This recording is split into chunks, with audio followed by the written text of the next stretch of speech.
तो देखो, तो स्ट्रेट लाइन के जो क्वेश्चन बता रहे थे, तो कल बताया था कि एक लाइन के, सुनो, किसी पॉइंट से पास होने वाली उस लाइन के इक्वेशन जो किसी एक लाइन के पैरेलल हो, यही कल बताया था ना लास्ट में।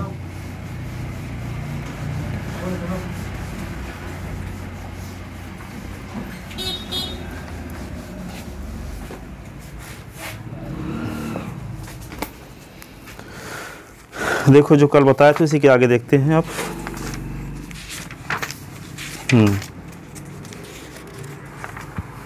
किसी लाइन के पैरेलल वाला बताए थे, है ना। अब आगे ये है प्रूव दैट, लिखो अगला question, prove that the line passing through the point, the line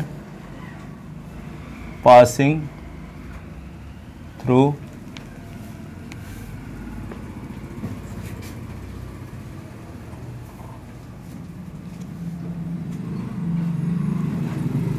the point, कौन point, 1 - 1 2, 1 - 1 2 and 4 - 2, 3 4 - 2 is perpendicular, is perpendicular to the line joining, to the line joining the points 0 3 2 0 3 2 and 3 5 6 3 5 6। 4 point का coordinate दिया है, ठीक है। तो prove करना है कि ए बी सी डी के परपेंडिकुलर है, ए बी सी डी के परपेंडिकुलर है। तो लिखोगे क्या, गिवन 4 पॉइंट, गिवन 4 पॉइंट, एक पॉइंट का नाम ए रख लेते हैं। ए का कोऑर्डिनेट क्या है, 1 - 1 2, बी का कोऑर्डिनेट 3 4 - 2, सी का कोऑर्डिनेट 0 3 2, डी का coordinate 3 5 6। The equation of line A B, the equation of line A B. तो लाइन ए बी का इक्वेशन कैसे निकालेंगे, s - x1 अपान s2 - x1, y - y1 upon y2 - y1, z - z1 upon z2 - z1। तो s - x1 की value क्या है, 1 अपान 3 - 1, y -1 अपान 4 - 1, ठीक है। z -2 अपान -2 -2, ये आ गया x -1 अपान 2, y +1 अपान 3 4 5 हो गया, है ना। और ये z -2 अपान -4, इक्वेशन हो गया first. The equation of side line C D, the लिखो direction ratio of line first. तो A1 B1 C1 is equal to क्या होगा, 2 5 -4। The equation of line C D, the equation of line C D, तो क्या लिखेंगे, वही formula s - s1 upon s2 - x1, y - y1 upon y2 - y1, z - z1 upon z2 - z1।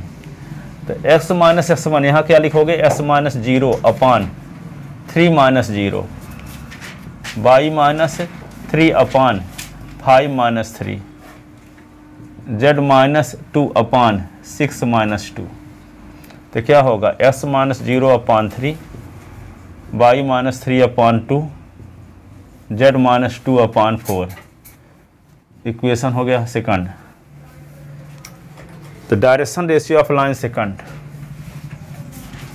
Direction ratio of line second are A2 B2 C2 is equal to 3 2 4। ये आ गया। तो we see that A1 A2 plus B1 B2 C1 C2 की value 0 आ गई तो दोनों line क्या होंगे? परपेंडिकुलर। तो we see that A1 A2 plus B1 B2 plus C1 C2 की वैल्यू निकाल के देखते हैं। तो क्या है? 2 इंटू 3 5 इंटू 2 और फिर -4 इंटू 4 तो 2 3 जा 6 5 2 जा 10 और ये 16। तो ये होगा plus 16 minus 16 is equal to 0 हो गया कि नहीं?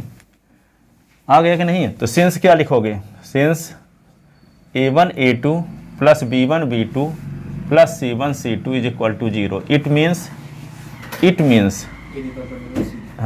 Means AB perpendicular to CD।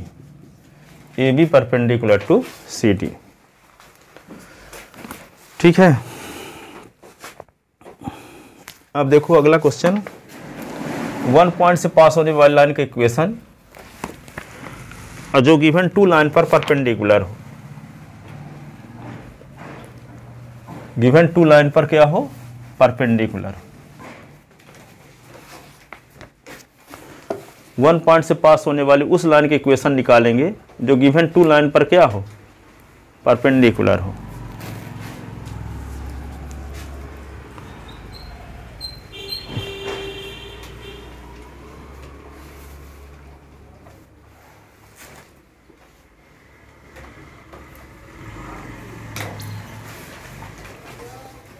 देखो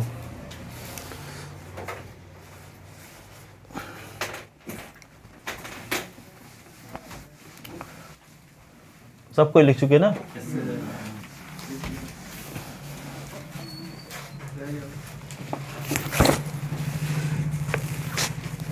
फाइंड द इक्वेशन, सुनो, find the equation of line, find the equation of line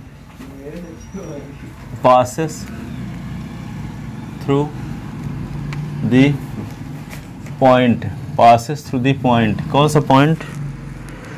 -1 3 -2 -1 3 -2 and perpendicular to line, and perpendicular to the line। ठीक है। कौन line? x/1 y/2 z/3 and x + 2/-3 s + 2/-3 y -1/2 z + 1/5 z + 1/5। सुनो क्या करेंगे इसका, जैसे आपको 2 लाइन ऐसे दिया गया है, एक लाइन ये है, एक लाइन ये है। ये लाइन फर्स्ट है, ये लाइन सेकंड है, और एक लाइन ऐसी है जो एक पॉइंट से पास होती है। उस पॉइंट का कोऑर्डिनेट आपको पता है -1 3 -2। तो इस पॉइंट से पास होने वाली लाइन की इक्वेशन निकालना है जो लाइन फर्स्ट पर भी परपेंडिकुलर है और लाइन सेकंड पर भी क्या है? परपेंडिकुलर है। ठीक है। अब देखो इसका प्रोसेस है, समझते हैं। 1 पॉइंट से पास होने वाले किसी भी लाइन की इक्वेशन होता है x - s1/a, y - y1/b, z - z1/c। तो यहाँ x - 1/a, y - 3/b, z - 2/c line का इक्वेशन हो गया। अब ये लाइन का डायरेक्शन रेशियो क्या है? ए बी सी है। इस लाइन का डायरेक्शन रेशियो, इस लाइन का डायरेक्शन रेशियो 1 2 3, इस लाइन का डायरेक्शन रेशियो -3 2 5। तो ये जो लाइन है इस लाइन पर परपेंडिकुलर है, इसलिए इस लाइन की डायरेक्शन रेशियो, इस लाइन की डायरेक्शन रेशियो के मल्टीप्लिकेशन का सम 0 होगा। तो क्या लिख देंगे? 1a + 2b + 3c = 0। अब ये लाइन इस लाइन पर भी परपेंडिकुलर है, तो इसकी डायरेक्शन रेशियो तो ABC है और इसकी डायरेक्शन रेशियो ये है, तो दोनों के मल्टीप्लिकेशन का सम क्या होगा? 0। तो -3a + 2b + 5c = 0। तो 2 इक्वेशन मिल गए जिनका दोनों का राइट हैंड साइड 0 है और 3 वेरिएबल हैं इसमें a b c। तो इसको सॉल्व करने के लिए क्या करेंगे? क्रॉस मल्टीप्लिकेशन लगाएंगे। तो a/b/c क्रॉस मल्टीप्लिकेशन कैसे सॉल्व करते हैं ये बताते हैं, सॉल्व करेंगे जब आएगा। तो यहाँ पे लिखो given the equation of two straight line, given the equation of two straight line, straight line क्या है, x upon 1 y upon 2 z upon 3 equation first, फिर s plus 2 upon minus 3 y minus 1 upon 2 z plus 1 upon 5 equation second. ठीक है, clearly direction ratio of line first are, तो क्या लिखेंगे A1 B1 C1 is equal to 1 2 3। Direction ratio of line second are A2 B2 C2 is equal to -3 2 5, ये आ गया। Let equation of any line, let the equation of any line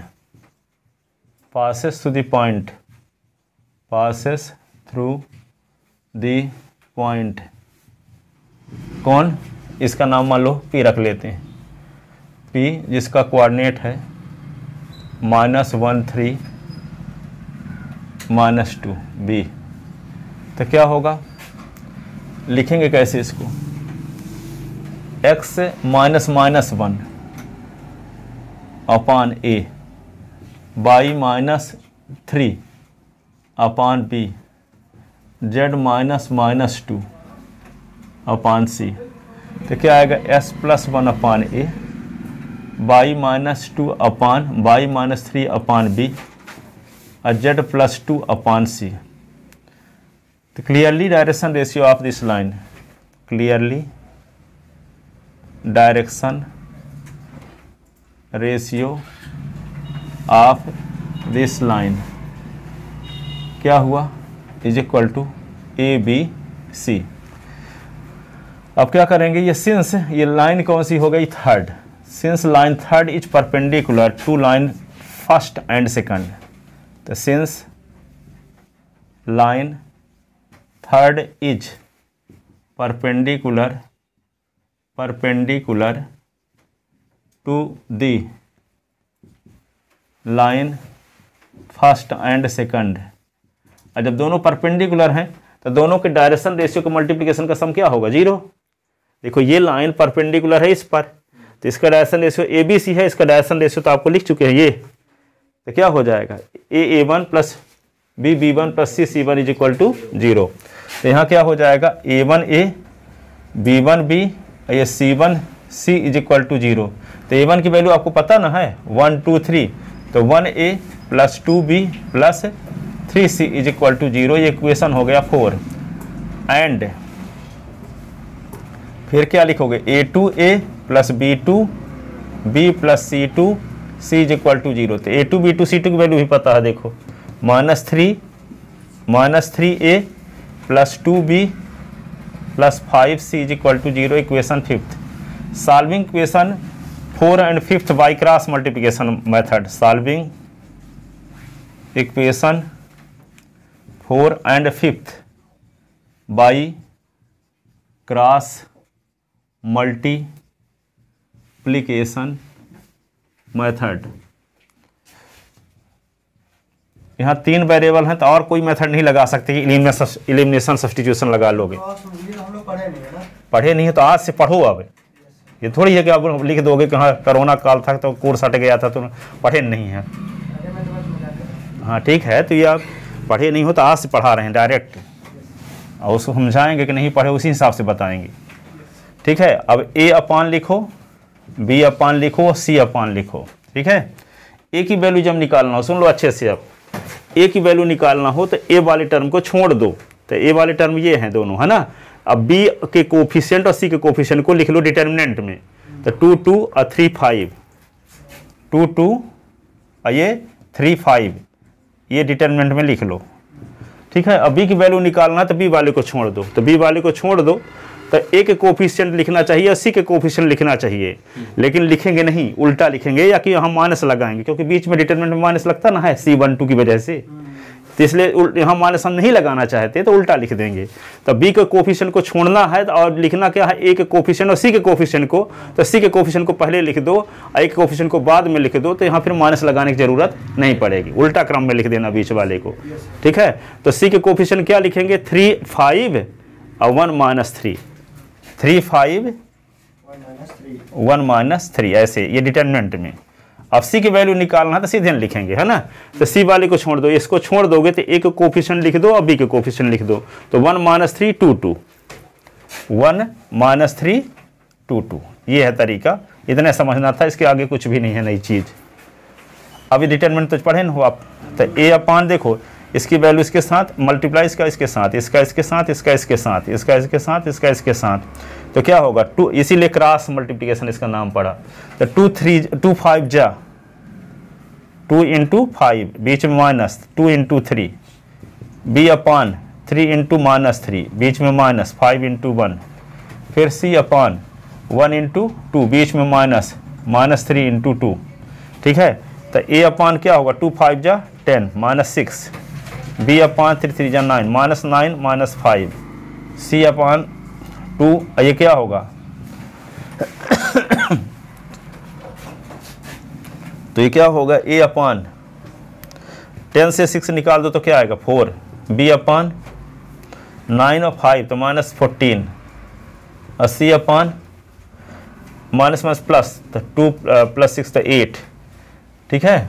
अब ये किसी से कट भी जाएंगे सब, किस 2 से, तो 2 2 जा 2 से 1 जा 2 4 जा, तो ए अपान 2, बी अपान -7 और सी अपान 4 = के मान लो से, ठीक है। तो ए बी सी की वैल्यू क्या आएगी, ए की वैल्यू आ गई क्या 2k, बी की वैल्यू -7 के और सी की वैल्यू 4k।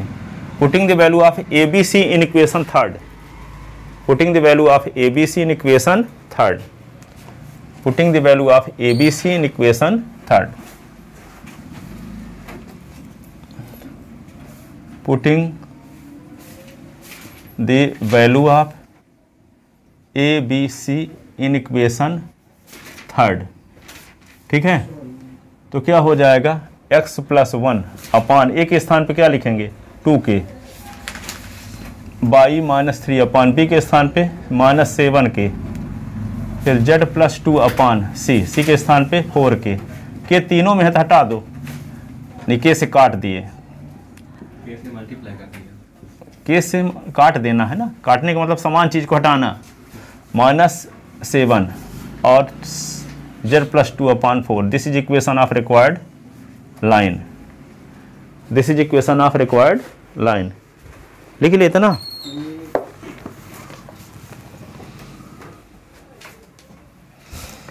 एक क्वेश्चन घर में कर लेना, इस प्रकार लिखते हैं ताकि आपको प्रैक्टिस भी हो जाए। आज लिस्ट बनाए थे 25-30 क्वेश्चनों की, कि एक पढ़ाएंगे तो आपको होमवर्क करने के लिए देंगे, कुछ लिखते नहीं हो घर में, सब भूलता भी जा रहा है, स्कूल वाला पढ़ते रहते हो, फिर उस दिन कहोगे कि एक्स्ट्रा क्लास है तो टेस्ट देने के आएंगे, ऐसे बहाना बनाते रहना तो बनेंगे नहीं, कुछ नोट्स भर में बना रहेगा। एक्स्ट्रा क्लास भले रहेगी, रात को 7 बजे हम 7 से 10 ले लेंगे, परंतु टेस्ट लेंगे इस संडे को, पढ़ते रहना, जिस टाइम में क्लास नहीं रहेगी उस टाइम में टेस्ट लेंगे। अपने लिए टेस्ट नहीं ले रहे हैं, आपके लिए ले रहे हैं। कहाँ लिस्ट बनाए थे क्वेश्चनों की, किस डायरी में लिख दिए,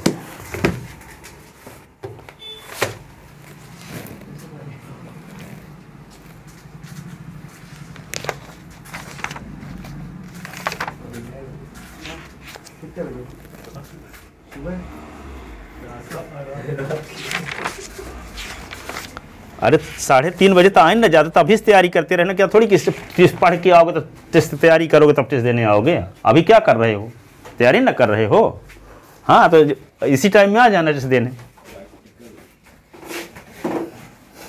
सब काम करोगे, इस यही भर को छोड़ोगे, वहाँ बोल दो कि प्रैक्टिकल ही नहीं देने जाएंगे, टेस्ट है मेरा, ये बोला करो।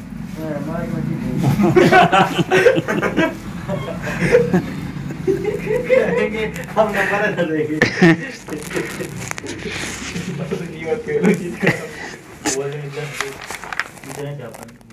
वैसे भी राजवीर से सुन लेंगे ट्यूशन तो हंसेंगे में मारेंगे लफड़ मारेंगे कहेंगे यहीं पे रुक जाएगा नहीं कहीं तो आज रात तक थप्पड़ मार देंगे। Legendary play. हाँ राजवीर सर बहुत ट्यूशन का नाम सुनते ही भौकाल आ जाता है उनका। भूचाल कुछ पढ़ाते हैं ट्यूशन सुना हूँ मैं। ये तो कोई से काम नहीं चल रहा है उनका।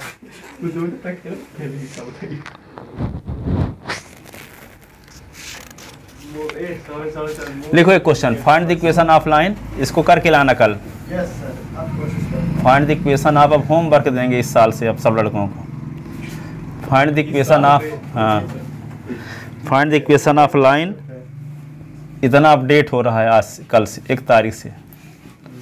Find the equation of line passes through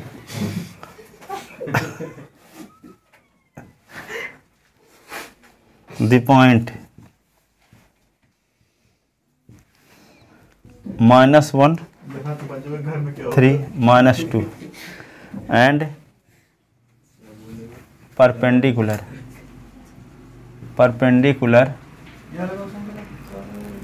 to the line। यही वाला बताए हैं क्या? बता तो यही है, पॉइंट तो यही है, अब आगे पता नहीं क्या लिखेंगे। 1 2 3 -3 to 5, क्या बोलेगा और कुछ बोलिए। नीचे में 1 2 3 है ना, हाँ अब -3 to 5 हाँ हाँ यही था। हाँ यही है। अरे हो गया, इक्वेशन हम दूसरा लिखे देते हैं। हाँ x -2 upon 7, y -3 upon 2, z -4 upon 6 and s +1 upon 3, y +2 upon 5, z +9 upon -2। ये क्वेश्चन लगाना घर में, ठीक है। अगला क्वेश्चन, स्कूल में नहीं लिखता था क्या, BMW लिखता था। हो जाता देख इधर देख।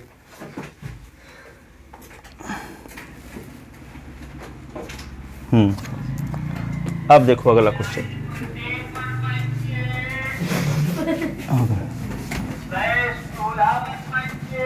सुनो अगला क्वेश्चन, मच्छी बोल रहा है, बच्ची अगले की बारी, छोटी बच्ची है क्या?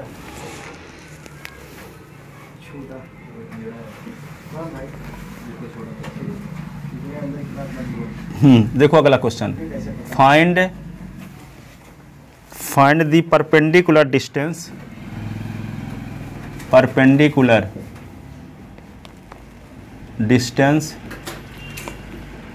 find the perpendicular distance of the line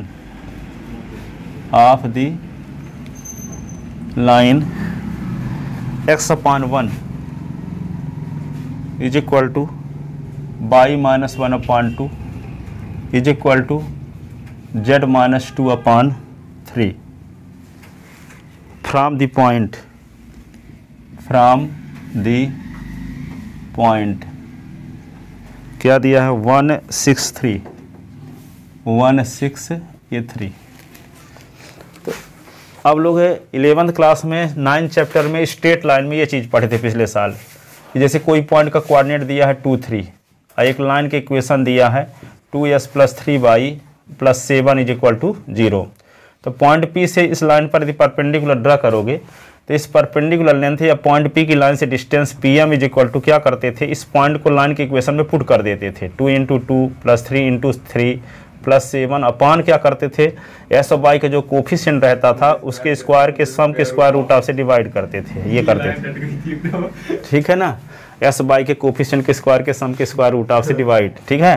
तो इस प्रकार से परपेंडिकुलर लेंथ निकालते थे पिछले साल। अब यहाँ लाइन के इक्वेशन इस टाइप का है, पॉइंट भर क्या है 2D में नहीं है 3D में दिया है 163। अब लाइन का इक्वेशन ये आ गया, ठीक है।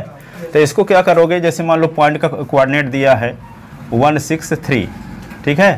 अब आपके पास लाइन का इक्वेशन आ गया ये x/1 y -1/2 और z माइनस 2/3। ठीक है, तो सबसे पहले क्या करेंगे, लाइन के इक्वेशन को r मान लेंगे। तो लाइन में एक पॉइंट मिल जाएगा, उसका नाम n रख लेंगे। ठीक है, r मानेंगे तो यहाँ पे s बाई जेड की वैल्यू r के फॉर्म में मिल जाएगी। इस लाइन में कोई पॉइंट मिल जाएगा और वही पॉइंट का नाम क्या रख लेते हैं, n। ठीक है, फिर क्या करेंगे, इसका जो n का कोऑर्डिनेट होगा उसको कह लेंगे s2/2 z2, इसको कह लेंगे s1/1 z1। तो अब pn का क्या निकालेंगे, डायरेक्शन रेशियो। तो डायरेक्शन रेशियो निकालने की तरीका जानते हो, दो पॉइंट को मिलाने वाले s2 minus s1 by2 minus y1 z2 minus z1। तो आपको pn का डायरेक्शन रेशियो मिल जाएगा। लाइन का डायरेक्शन रेशियो आपको पता है 1 2 3। ठीक है, तो जब pn परपेंडिकुलर है इस लाइन पर, तो दोनों के डायरेक्शन रेशियो के मल्टीप्लिकेशन का सम 0 होगा। तो आपको r की वैल्यू मिल जाएगी। r की वैल्यू कहाँ रख देंगे, n में। तो r की वैल्यू जब n में रख देंगे तो पॉइंट p से लाइन पे जो परपेंडिकुलर ड्रा किया गया है उसका फुट पॉइंट मिल गया। ठीक है, फुट पॉइंट का कोऑर्डिनेट मिल गया। अब क्या करेंगे, p से n तक की डिस्टेंस निकाल देंगे। तो परपेंडिकुलर डिस्टेंस आ गई। अब ये कहा जाए कि पॉइंट p का इमेज निकालो। तो पॉइंट p का इमेज मान लेते हैं कि q पर बनता है। तो q जब q पर बनता है तो n क्या होगा, pq का मिड पॉइंट होगा। और मिड पॉइंट का फार्मूला लगा करके q का कोऑर्डिनेट भी निकाल सकते हैं, तो इमेज भी आ जाएगा। हाँ, और फिर परपेंडिकुलर pn का इक्वेशन भी पूछता है कि परपेंडिकुलर pn का इक्वेशन भी निकालिए। तो जब p का कोऑर्डिनेट पता है, n का कोऑर्डिनेट पता है, तो आपको जानते हो दो पॉइंट से जाने वाली लाइन का इक्वेशन क्या होता है, s minus s1 upon s2 minus s1 y minus y1 upon y2 minus y1 z minus z1 upon z2 minus z1। तो आपको क्या मिल गया, परपेंडिकुलर का इक्वेशन भी मिल गया, फुट पॉइंट का कोऑर्डिनेट भी आ गया, परपेंडिकुलर लेंथ भी आ गया, इमेज भी आ गया। चार चीजें आ गई कि नहीं आ गया। सबसे पहले क्या करेंगे, फुट पॉइंट का कोऑर्डिनेट निकालेंगे। फुट पॉइंट का कोऑर्डिनेट निकालने का तरीका क्या है, लाइन की इक्वेशन को r मानेंगे, s बाई जेड की वैल्यू निकालेंगे r के फॉर्म में। तो n का कोऑर्डिनेट r के फॉर्म में मिल जाएगा। फिर क्या करेंगे, ये परपेंडिकुलर तभी होगा, n फुट पॉइंट तभी होगा परपेंडिकुलर का जब pn लाइन पर परपेंडिकुलर हो। और जब pn लाइन पर परपेंडिकुलर होगा तो दोनों के डायरेक्शन रेशियो के मल्टीप्लिकेशन का सम 0 होगा। ठीक है, तो इसका डायरेक्शन रेशियो तो फार्मूले जानते हैं, s2 minus s1 y2 minus y1 z2 minus z1। तो pn का डायरेक्शन रेशियो आ जाएगा। लाइन का डायरेक्शन रेशियो तो जानते हैं, अपान में जो होता है वे होता है डायरेक्शन रेशियो। तो इसका डायरेक्शन रेशियो क्या है, 1 2 3। और जब pn परपेंडिकुलर है लाइन पर तो दोनों के डायरेक्शन रेशियो के मल्टीप्लिकेशन का सम 0 होगा। तो r की वैल्यू मिल जाएगी। और r की वैल्यू कहाँ रख देंगे, न में। तो फुट पॉइंट का कोऑर्डिनेट आ जाएगा, p से n तक की डिस्टेंस निकाल देंगे तो परपेंडिकुलर लेंथ आ जाएगी। फिर फुट पॉइंट का कोऑर्डिनेट आ गया, परपेंडिकुलर का इक्वेशन भी निकाल लोगे, दो पॉइंट से जाने वाली लाइन के इक्वेशन। अब मान लेते हैं कि q क्या है, पॉइंट p का लाइन फर्स्ट पर इमेज है, तब n क्या होगा, pq का मिड पॉइंट होगा। अब मिड पॉइंट का फार्मूला क्या होता है, s1 plus s2/2 y1 plus y2/2 z1 plus z2/2। इसकी मदद से आप क्या निकाल सकते हो, s1 y1 z1 का वैल्यू निकाल सकते हो। वही क्या होगा, पॉइंट का लाइन पर इमेज भी होगा। तो सब चीज निकाले देते हैं इसी में। ठीक है,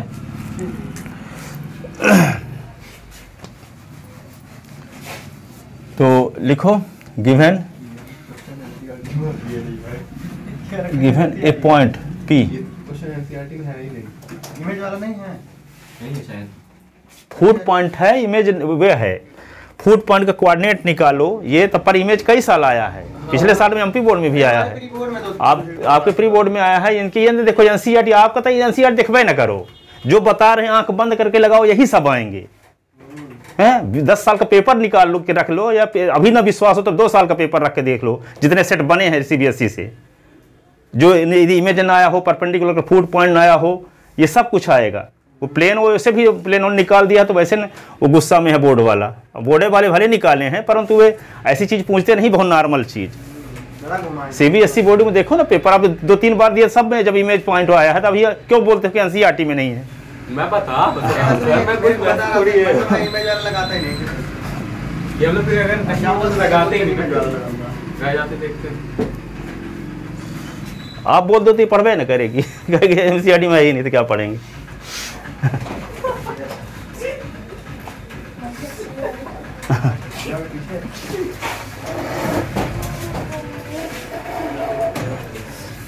अब आप लोग तो पेपर में भी देख चुके हो, तो पढ़वे करोगे, चलोगे तो क्या करोगे, सबसे पहले लाइन के इक्वेशन को r मानेंगे। तो इसमें बहुत सारी चीज कवर है इसके माध्यम से, है ना, इसीलिए आप आता है कि स्ट्रेट लाइन पूरा कवर हो जाता है। डायरेक्शन रेशियो को जानते हो कि नहीं जानते, पर दो लाइन को मिलाने वाली लाइन के डायरेक्शन रेशियो को फार्मूला जानते हो कि नहीं जानते, दो लाइन के परपेंडिकुलर होने की कंडीशन जानते हो कि नहीं जानते, 2 पॉइंट से होकर जाने वाली लाइन का इक्वेशन जानते हो कि नहीं जानते। एक ही चीज में सब कुछ आ गया, इसीलिए पूछ दिया जाता है। और पेपर कौन लोग बनाते हैं, जो 30-35 साल से ऊपर पढ़ा चुके हैं, तो वे जानते हैं कौन चीज़ पूछ देंगे तो सब कुछ कवर रहेगा, गागर में सागर वाले क्वेश्चन। जिंदगी आसान हाँ नहीं, तो कोई जानकारों लोग होगा कहीं जहाँ पढ़ाई भी होती है तो वे क्या सोचेंगे कैसे पेपर बना दिए, कौन बेवकूफ़ है। अब दिल्ली पब्लिक स्कूल में जहाँ पढ़ाई होती है पूरी इंडिया में है, तो पेपर तो वही रहता है सबका, तो कहेंगे कैसे पेपर बना दिए, कौन बना दिया। हाँ, कुछ दमे नहीं है उसमें। लॉलीपॉप किताब तो लॉलीपॉप पेपर पेपरों भी है। तो given a point P163 and equation of line and the equation of line x upon 1 y minus 1 upon 2 z minus 2 upon 3 equation ही हो गया फर्स्ट। ठीक है, तो लेट तो लिखो टू फाइंड, सुनो अब बात ना करना, to find number first perpendicular length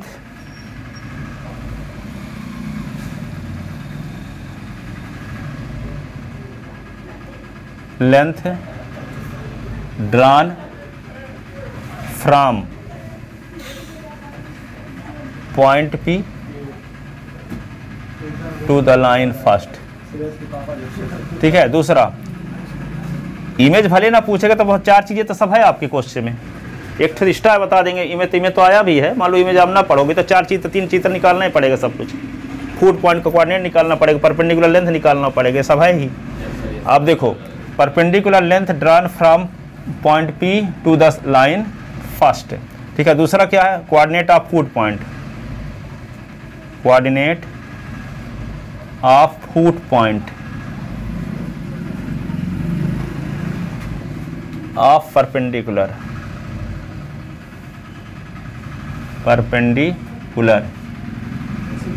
तीसरा the equation of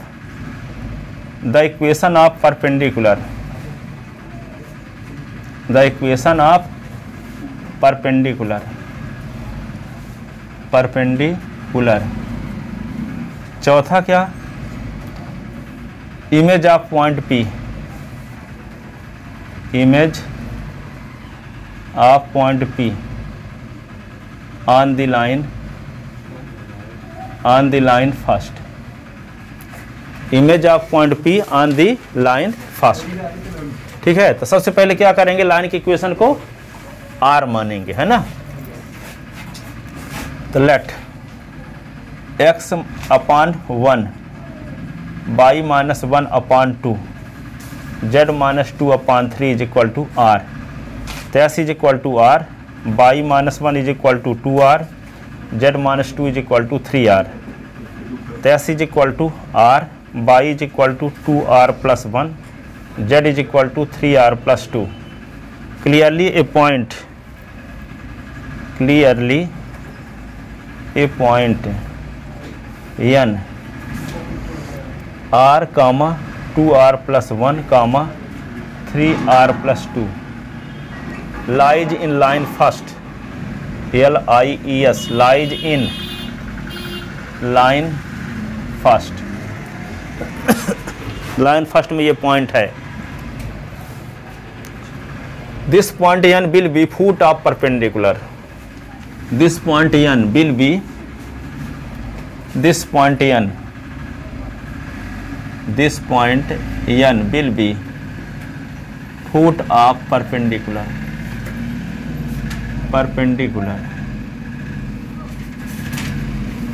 if Pn perpendicular to line first, ये Pn लाइन फर्स्ट में परपेंडिकुलर होगा तभी n फूट पॉइंट होगा, नहीं Pn परपेंडिकुलर जब होगा लाइन फर्स्ट पर तभी ना फूट पॉइंट n कहलाएगा। अभी तो लाइन पर पॉइंट n मिला है, तो लाइन पर पॉइंट कहीं भी हो सकता है, यहाँ का भी, यहाँ का भी, यहाँ का भी हो सकता है, पर फूट पॉइंट कब होगा n, जब Pn परपेंडिकुलर हो जाए लाइन फर्स्ट में, तब फूट पॉइंट कहलाएगा परपेंडिकुलर का। ठीक है, अब क्या करेंगे, Pn का डायरेक्शन रेशियो निकालेंगे।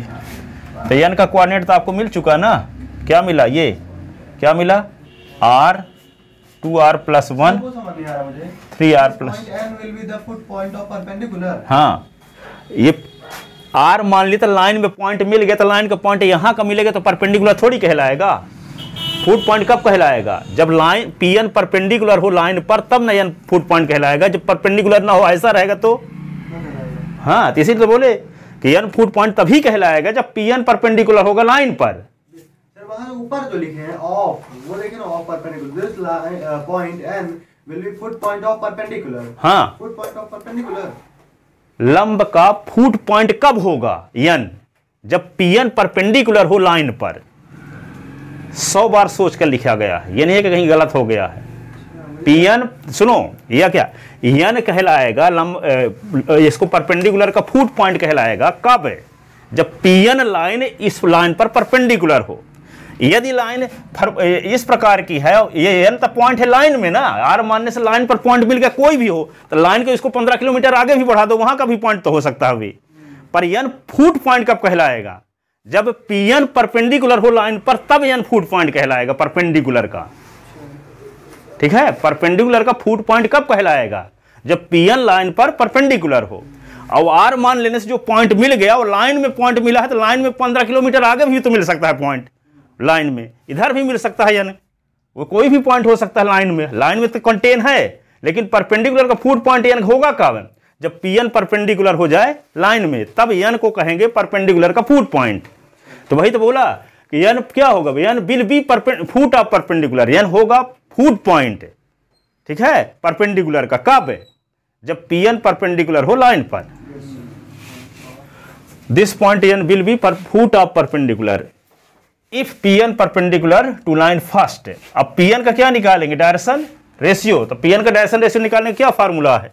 इसको मान लो S2/2 Z2, ये क्या है? S1/1 Z1। तो दो पॉइंट को मिलाने वाली लाइन का डायरेक्शन रेशियो निकालने का क्या फार्मूला बताएं? x2 - x1 y2 - y1 Z2 - Z1। तो Pn का डायरेक्शन रेशियो निकालते हैं, डायरेक्शन रेशियो ऑफ Pn। तो फार्मूला क्या बताया गया है? S2 - S1 y2 - y1 कामा लगा के Z2 - Z1। तो S2 की वैल्यू क्या है? देखो S2 की वैल्यू ये है R, तो R माइनस S1 की वैल्यू 1, ये क्या है? 2R + 1 -6, ये क्या होगा? 3R और +2 और -3, ये आ गया। तो क्या होगा? R - 1, 2R -6 + 1 तो -5, ये क्या है? 3R, ये -1। डायरेक्शन रेशियो किससे डिनोट करेंगे? A1 B1 C1 लिख लो, इसको लिख लेते हैं A1 B1 C1। ठीक है, अब लाइन का डायरेक्शन रेशियो जो अपॉन में है, देखो लाइन फर्स्ट का डायरेक्शन रेशियो क्या है? 1 2 3। Direction ratio of line first लिख लेते हैं, आप उसको A2 B2 C2 कह लेते हैं। Direction ratio of line first, तो क्या होगा? इसको A2 B2 C2 कह लेते हैं। तो क्या है ये? 1 2 1 2 3। अब आपको पता है ना, यहाँ लिखा गया है Pn perpendicular to line first. जब लाइन परपेंडिकुलर है दोनों, तो क्या होगा? दोनों के डायरेक्शन रेशियो के मल्टीप्लिकेशन का सम 0। A1 A2 + B1 B2 + C1 C2 = 0। तो since Pn perpendicular to line first, so A1 A2 + B1 B2 + C1 C2 = 0। तो A1 A2 क्या है? A1 की वैल्यू R - 1 × 1 + 2R - 5 × 2, फिर 3R - 1 × 3 = 0। तो R - 1, ये 4R - 2 5 × 10, ये 3 3 × 9, R - 3 = 0। R और 4R 5R 5 और 9 14R -14 = 0। तो 14R = 14, तो R = 1, 14/14, तो R = 1। Putting the value of R in N, putting the value of R in N, putting the value of r, putting the value of r in n, n का coordinate क्या आ गया, ये r 2r + 1 और 3r + 2, तो n का तो r के स्थान पे क्या लिख दें, ये 1 ना, तो 1 और 2 × 1 + 1 3 × 1 + 2, तो n का कोऑर्डिनेट क्या आ गया 1 3 और 5, ये आ गया ना। Hence coordinate of foot point, hence coordinate of foot of perpendicular, foot of perpendicular,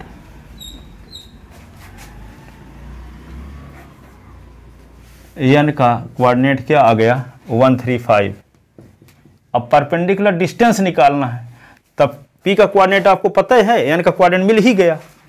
p का कोऑर्डिनेट क्या मिला था, बताओ क्या था, p का कोऑर्डिनेट क्या था, हम मिटा दिए 163, n का कोऑर्डिनेट आपको मिल ही चुका 5।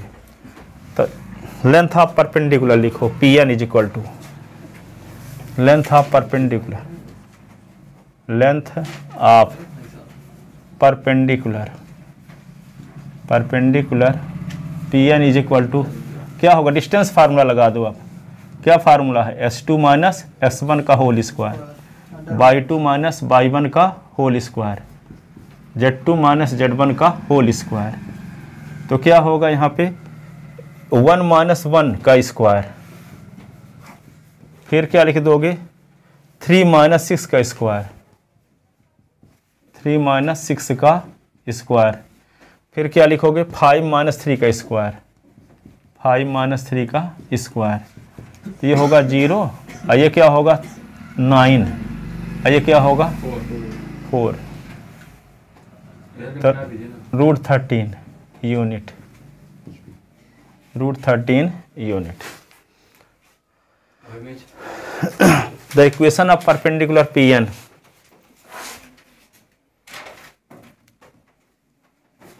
इमेज निकाल दें पहले इक्वेशन निकालिए ना। हाँ, the equation of perpendicular pn, the equation of perpendicular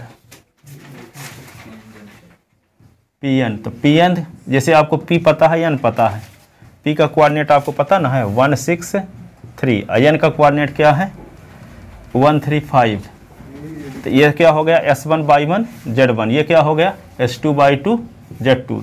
तो 2 पॉइंट से पास होने वाले लाइन के इक्वेशन जानते तो हो, the equation of perpendicular pn, तो x - x1 अपान s2 - x1, y - y1 upon y2 - y1, z - z1 upon z2 - z1, तो x - 1 अपान 1 - 1, y - 6 अपान 3 - 6, z - 3 अपान 5 - 3, तो x - 1 अपान 0, y - 6 अपान -3, z - 3 अपान क्या होगा 2।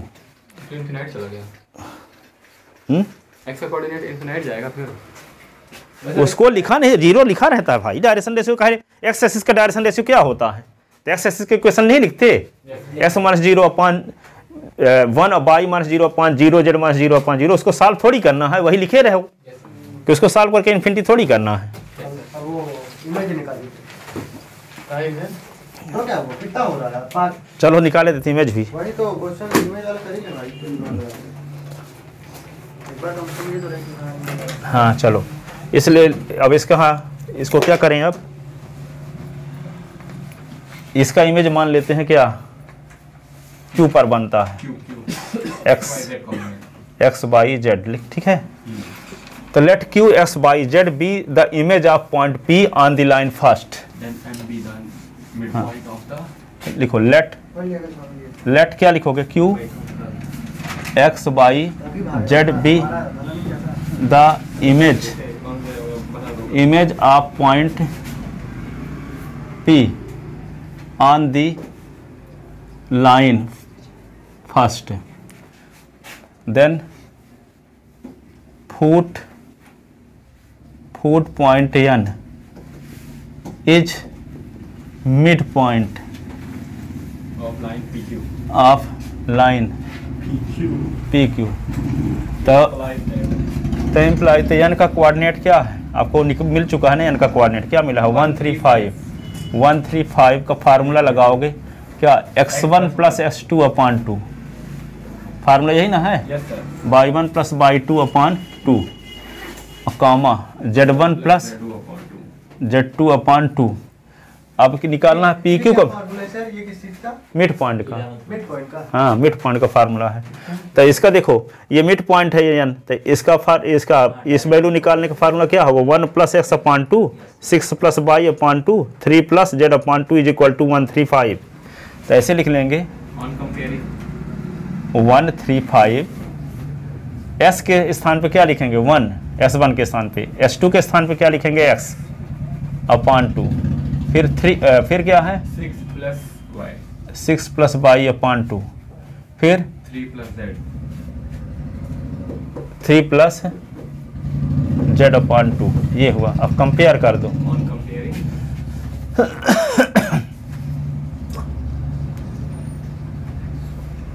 तो क्या आएगा, यहाँ पे हम ये बताइए ये n के कोऑर्डिनेट इज इक्वल टू ये क्यों कर रहा है? n का कोऑर्डिनेट मिड पॉइंट ना है ये, मिड पॉइंट थोड़ी निकालना है आपको, मिड पॉइंट तो आपको पता है, मिड पॉइंट का फार्मूला लगा के एस बाई जेड निकालना है।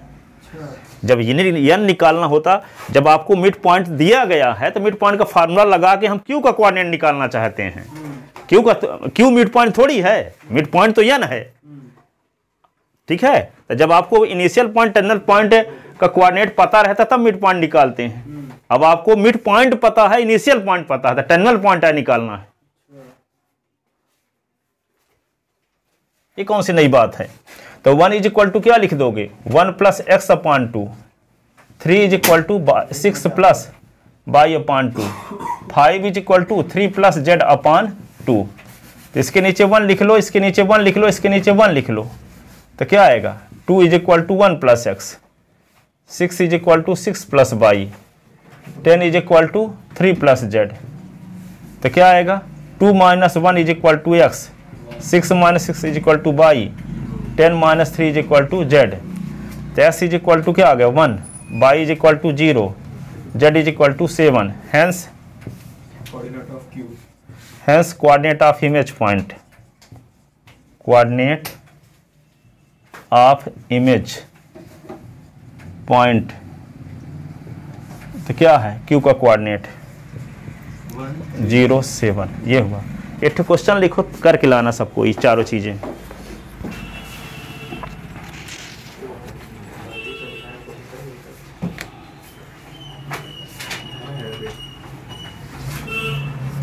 बोल दीजिए ना, हम लोग ये कहते हैं find the image of point, find the image of the point 1 2 3 1 2 3 on the line x minus 2 upon 3, y minus 3 upon 4